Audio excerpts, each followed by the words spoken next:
അസ്സലാമു അലൈക്കും. ഇന്ന് ഞാനൊരു ഡെയിലി വ്ളോഗായിട്ടാണ് വന്നിട്ടുള്ളത്. അപ്പോൾ എല്ലാ കൂട്ടുകാർക്കും ഷീ സ്റ്റോറീസിൻ്റെ പുതിയൊരു വീഡിയോയിലേക്ക് സ്വാഗതം. അപ്പോൾ വീഡിയോയിലേക്ക് പോകുന്നതിന് മുന്നേ തന്നെ ഈ വീഡിയോ ആദ്യമായിട്ട് എൻ്റെ ചാനലിൽ കാണുന്നവരുണ്ടെങ്കിൽ ഒന്ന് സബ്സ്ക്രൈബ് ചെയ്യുക. അതുപോലെ തന്നെ എല്ലാവരും ഒന്ന് വീഡിയോ ലൈക്ക് ചെയ്യുക, ഷെയർ ചെയ്യുക. അപ്പോൾ നോമ്പ് തുടങ്ങാൻ പോവുകയാണ്, അതുകൊണ്ട് തന്നെ ഫുള്ള് തിരക്കിലാണ്. അപ്പോൾ രാവിലത്തെ ബ്രേക്ക്ഫാസ്റ്റിന് സിമ്പിളായിട്ടൊരു മസാല ദോശയാണ് ഉണ്ടാക്കുന്നത്.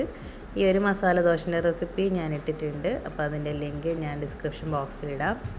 അങ്ങനെ വളരെ സിമ്പിളായിട്ട് നല്ല ഹെൽത്തി ആയിട്ട് തന്നെ രാവിലെ നമുക്ക് ഉണ്ടാക്കിയെടുക്കാൻ പറ്റുന്ന ഒരു മസാല ദോശ ഉണ്ടാക്കിയെടുത്തിട്ടുണ്ട്. അങ്ങനെ ദോശയൊക്കെ ഉണ്ടാക്കി കുട്ടികൾക്കൊക്കെ കൊടുത്തു. അപ്പോൾ അതിനിടയിൽ വീട്ടിൽ ഉമ്മാൻ്റെ ആങ്ങളൊക്കെ വന്നിട്ടുണ്ടായിരുന്നു. അപ്പോൾ ഉമ്മാൻ്റെ ആങ്ങളുടെ വക ഞങ്ങൾ കുടുംബക്കാർക്കൊക്കെ ഇതുപോലെ ഫ്രൂട്ട്സിൻ്റെ കിറ്റ് എല്ലാവർക്കും കൊടുത്തിട്ടുണ്ടായിരുന്നു. അപ്പോൾ അത് ഞങ്ങളെ വീട്ടിൽ വെച്ചിട്ടാണ് സെപ്പറേറ്റ് മാറ്റി വെച്ചത്. അപ്പോൾ ഞങ്ങൾക്കും കിട്ടി. അൽഹംദുലില്ലാഹ് വളരെ സന്തോഷമായിട്ടുണ്ട്. നോമ്പിന് ഞങ്ങൾ ഫ്രൂട്ട്സൊന്നും വാങ്ങി വെച്ചിട്ടില്ലായിരുന്നു. ഏതായാലും നോമ്പ് തുറക്കാനുള്ളതൊക്കെ ആയി. അങ്ങനെ എല്ലാവരും ചായ നാസ്തയൊക്കെ കഴിച്ചു. അവരൊക്കെ വന്നിട്ട് പോയി. അപ്പോൾ പോയതിന് ശേഷമാണ് ഞാൻ അടുക്കളയൊക്കെ ഒന്ന് ക്ലീൻ ആക്കാൻ വേണ്ടി ഇറങ്ങിയത്. അപ്പോൾ മൊത്തത്തിൽ വൃത്തികേടായി കിടക്കുമായിരുന്നു. അങ്ങനെ അതേ ഗ്യാസ് അടുപ്പൊക്കെ നന്നായിട്ട് ഉരച്ച് കഴുകിയിട്ട് തുടച്ചെടുത്തിട്ടുണ്ട്. അതുപോലെ തന്നെ ഗ്യാസിൻ്റെ പുറകിൽ ഞാൻ എപ്പോഴും ഇതുപോലെ ഒരു കടലാസ് ഒട്ടിച്ച് വെക്കാറുണ്ട്. അപ്പം നിങ്ങൾക്ക് കാണുമ്പം ചിലപ്പോൾ വൃത്തികേടായി തോന്നുമായിരിക്കും, പക്ഷേ എനിക്ക് അടുക്കള വൃത്തിയായിട്ട് കിട്ടണമെങ്കിൽ ഞാനിതുപോലെ ചെയ്യാറുണ്ട്. കാരണം നമ്മൾ ഗ്യാസ് അടുപ്പ് ഉപയോഗിക്കുമ്പോൾ എപ്പോഴും എന്തായാലും അതിൽ എണ്ണയും കാര്യങ്ങളൊക്കെ തെറിച്ചിട്ട് ചുമരുമലൊക്കെ ആയിട്ട് വൃത്തികേടാറുണ്ട്. ഇതുപോലെ കടലാസ് ഇരിക്കുന്നതുകൊണ്ട് ഓയിലൊന്നും പറ്റാതെ തന്നെ ആ വൃത്തിയിൽ അവിടെ കിട്ടും. അപ്പോൾ നമുക്ക് പെട്ടെന്ന് തന്നെ തുടച്ചെടുക്കാൻ പറ്റും. അപ്പോൾ കടലാസിന് വലിയ ചിലവൊന്നും ഇല്ലാത്തത് കൊണ്ട് തന്നെ ഇടയ്ക്ക് ഞാനിതുപോലെ മാറ്റിയിട്ട് ഒട്ടിച്ചു കൊടുക്കാറുണ്ട്. അങ്ങനെ ജനലും കാര്യങ്ങളൊക്കെ ഒന്ന് ക്ലീൻ ആക്കിയിട്ട് അവിടെ പുതിയ കടലാസൊക്കെ വിരിച്ച് നല്ല വൃത്തിയാക്കി വെച്ചിട്ടുണ്ട്.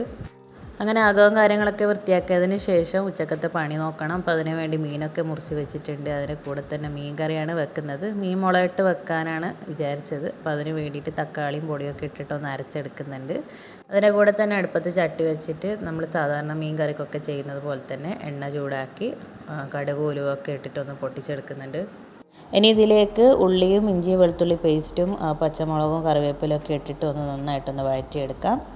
അത് കഴിഞ്ഞിട്ട് നമ്മൾ നേരത്തെ അരച്ച് വെച്ചിട്ടുള്ള അരപ്പ് ഒഴിച്ചിട്ട് കുറച്ച് വെള്ളം കൂടി ഒഴിച്ചിട്ട് നന്നായിട്ടൊന്ന് മൂപ്പിച്ചെടുക്കണം. അപ്പോൾ അതിൻ്റെ മുളകിൻ്റെ കുത്തലും കാര്യങ്ങളൊക്കെ ഒന്ന് മാറിക്കഴിഞ്ഞാൽ അതിലേക്ക് ആവശ്യത്തിനുള്ള വെള്ളം ഒഴിച്ച് നന്നായിട്ടൊന്ന് മിക്സ് ചെയ്ത് കൊടുക്കാം. അപ്പോൾ ഞങ്ങളിപ്പോൾ ഇടയ്ക്കിടയ്ക്ക് ഇതുപോലെ അരച്ചിട്ടാണ് കറി വെക്കാറ്. അപ്പോൾ അരച്ചിട്ട് ചെയ്യുമ്പോൾ നല്ല കൊഴുത്ത കറിയായിട്ട് തന്നെ കിട്ടാറുണ്ട്.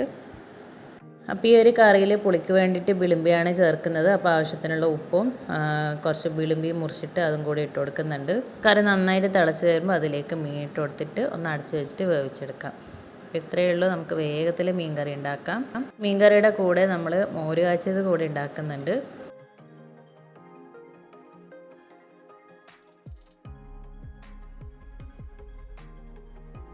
അപ്പോൾ മോര് കാച്ചി ഉണ്ടാക്കാൻ വേണ്ടിയിട്ട് തേങ്ങയും ചെറിയ ജീരകവും ഒരു ടീസ്പൂണിൽ മഞ്ഞൾ പൊടിയും ഒരു 5-8 കാന്താരി കൂടി ഇട്ടിട്ട് മിക്സിയിലിട്ടിട്ട് നന്നായിട്ടൊന്ന് അരച്ചെടുക്കാം. അരക്കുമ്പോൾ കുറച്ച് വെള്ളം ഒഴിച്ചിട്ട് നന്നായിട്ടൊന്ന് അരച്ചെടുക്കുക. അതിനുശേഷം നമുക്കിതിലേക്ക് തൈരിട്ടിട്ട് അരക്കാനുള്ളതാണ്. മോര് കാച്ചി ഉണ്ടാക്കാൻ വേണ്ടിയിട്ട് ഒരു ചട്ടി എടുക്കുക. അതിലേക്ക് എണ്ണ ഒഴിച്ച് ചൂടായാൽ കടുകും ഉലുവയിട്ടൊന്ന് പൊട്ടിച്ചെടുക്കണം. എന്നിട്ട് അതിലേക്ക് അല്പം ചെറിയുള്ളി, വെളുത്തുള്ളി, വറ്റൽമുളക്, കറിവേപ്പില ഇതൊക്കെ ഇട്ടിട്ട് നന്നായിട്ടൊന്ന് മൂപ്പിച്ചെടുക്കാം. ഇതിലേക്ക് അല്പം വെള്ളം ഒഴിച്ചിട്ട് ഒന്ന് തിളപ്പിച്ചെടുക്കുന്നുണ്ട്. ഇനി ഇതിലേക്ക് തേങ്ങാരപ്പ് ഒഴിച്ച് ആ മിക്സിയിൽ തന്നെ ഒരു കപ്പോളം തൈരും കൂടി ഒഴിച്ചിട്ട് ഒന്ന് അടിച്ചെടുത്തിട്ട് നമുക്കിതിലേക്ക് ഒഴിച്ചു കൊടുക്കാം. അപ്പം നമുക്ക് വെള്ളം വേണമെങ്കിൽ ഇതിൻ്റെ കട്ടി നോക്കിയിട്ട് ആവശ്യത്തിനുള്ള വെള്ളം കൂടി ഒഴിച്ചു കൊടുക്കാം. ആവശ്യത്തിനുള്ള ഉപ്പ് നോക്കിയിട്ട് ഇട്ട് കൊടുക്കണം. അപ്പോൾ ജസ്റ്റ് ഒന്ന് വന്നു കഴിഞ്ഞാൽ നമുക്കിതൊന്ന് ഓഫ് ചെയ്ത് വെക്കാം. അപ്പോൾ നല്ല പുളിയൊക്കെ ആയിട്ട് നല്ല ടേസ്റ്റുള്ള മോര് കാച്ചിയതാണ്. എനിക്ക് കറികളിൽ ഒഴിച്ച് കറിയായിട്ട് ഏറ്റവും ഇഷ്ടമുള്ളൊരു കറി കൂടിയാണിത്. അങ്ങനെ മോര് കാച്ചിയതും മീൻ മുളകിട്ടതും റെഡിയായി. അപ്പോൾ ഇതിൻ്റെ പണി കഴിഞ്ഞ് ഇനി വറവിനുള്ളത് കൂടെ മുറിച്ചിട്ടിട്ട് ഒന്ന് വറവാക്കി എടുക്കണം. അപ്പോൾ ഞാൻ ബീൻസും ഒരു ക്യാരറ്റും കൂടി ഇട്ടിട്ടാണ് വറുത്തെടുക്കുന്നത്.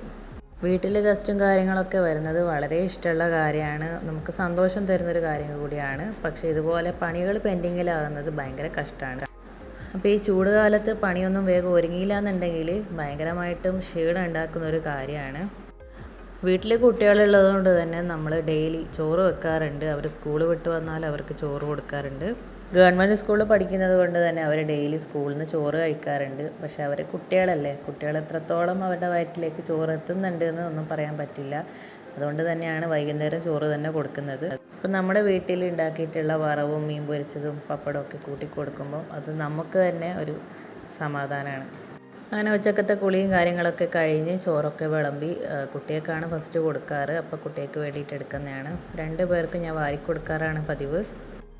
അങ്ങനെ എല്ലാവരുടെ ചോറൊക്കെ കഴിഞ്ഞു. അപ്പോൾ വൈകുന്നേരം ആയപ്പോൾ ഉപ്പ ഇതുപോലെ തലേന്ന് നമ്മൾ ഉണക്കി വെച്ചിട്ടുള്ള മല്ലിയും മുളകൊക്കെ പൊടിച്ച് കൊണ്ടുവന്നിട്ടുണ്ട്.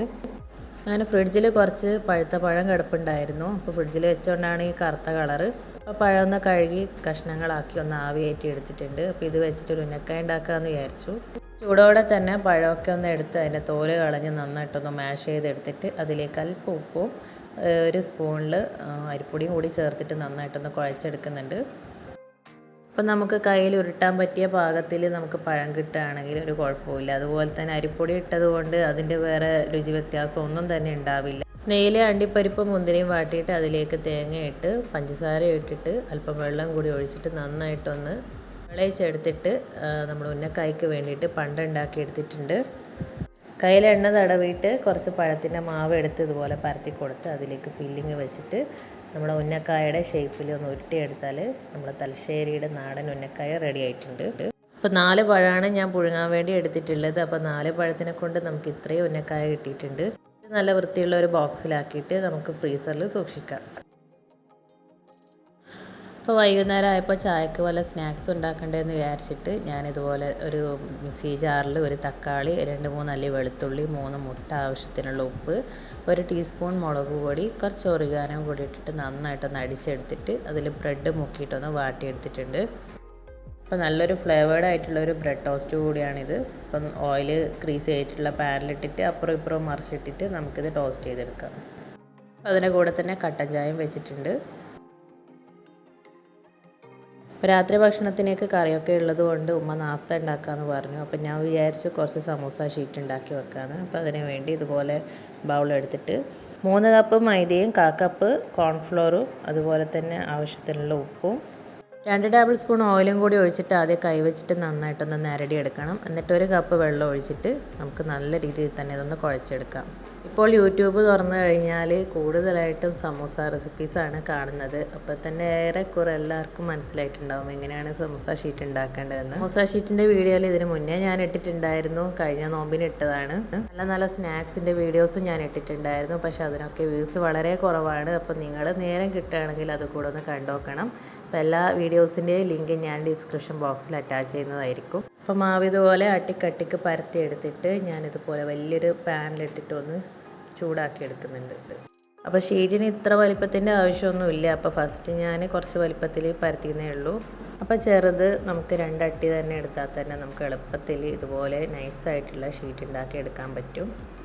അപ്പോൾ അതുപോലെ നന്നായിട്ടൊന്ന് കുക്ക് ചെയ്ത് കിട്ടിയിട്ടുണ്ടെങ്കിൽ നമുക്ക് പെട്ടെന്ന് അതിൻ്റെ മുകളിൽ നിന്ന് പറിച്ചെടുക്കാൻ പറ്റും. അങ്ങനെ ഉണ്ടാക്കിയെടുത്തിട്ടുള്ള ഷീറ്റൊക്കെ ഞാനൊരു കണ്ടെയ്നറിലാക്കി വെക്കുന്നുണ്ട്. നമുക്ക് ആവശ്യത്തിനുള്ള സമയത്ത് എടുത്തിട്ട് ഇതുപോലെ യൂസ് ചെയ്താൽ മതിയാവും. ആ സമയം കൊണ്ട് ഉമ്മ രാത്രിയത്തേക്കുള്ള ഒറോട്ടിയൊക്കെ ചുട്ട് വെച്ചിട്ടുണ്ട്. അപ്പോൾ രാത്രി ഒറോട്ടി മീൻകറിയാണ്. അപ്പോൾ നോമ്പിന് അത്താഴത്തിന് എണീക്കുമ്പം നമുക്ക് ഈ ഒറോട്ടി തന്നെ കഴിച്ചാൽ മതിയാവും. അപ്പോൾ ഇത്രയൊക്കെ തന്നെയാണ് ഇന്ന് ഒരു ദിവസത്തെ വിശേഷങ്ങൾ. അപ്പോൾ വീഡിയോ ഇഷ്ടമായിട്ടുണ്ടെങ്കിൽ തീർച്ചയായിട്ടും എല്ലാവരും ഒന്ന് ലൈക്ക് ചെയ്യുക, സപ്പോർട്ട് ചെയ്യുക. അപ്പോൾ താങ്ക്സ് ഫോർ വാച്ചിങ്.